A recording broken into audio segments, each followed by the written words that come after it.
In the midst of war, a soldier's duty is clear. But what happens when the war ends, yet a soldier continues the fight?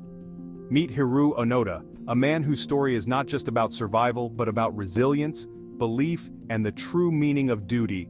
Hiroo Onada was a Japanese intelligence officer during World War II.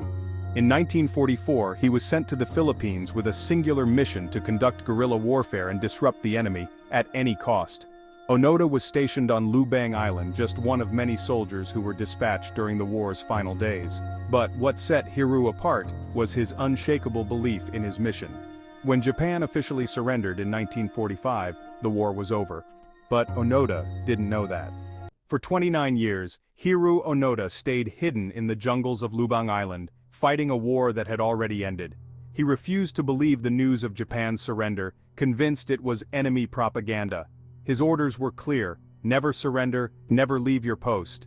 For nearly 3 decades, Onada lived in isolation, surviving on his wits and the skills that his training had instilled in him. He fought, he hid, and he resisted.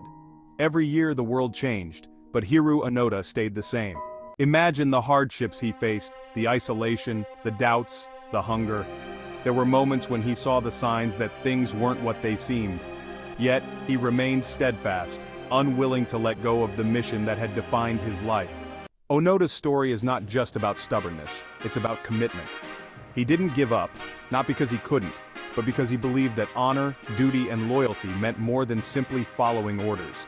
It was a matter of integrity, even when the world had moved on without him. Then, in 1974, a young man named Norio Suzuki found Onada.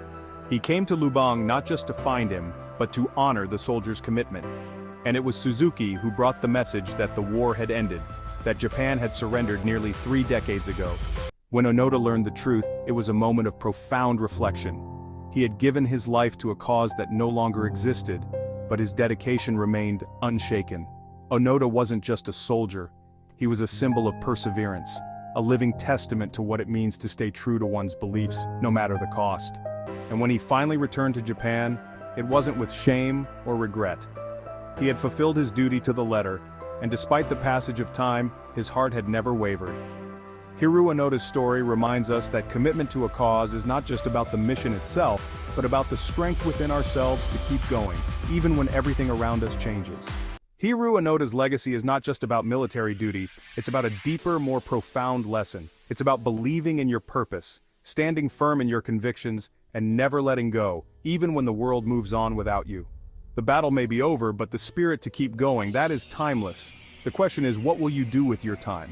The war may end, but the fight within us, the fight to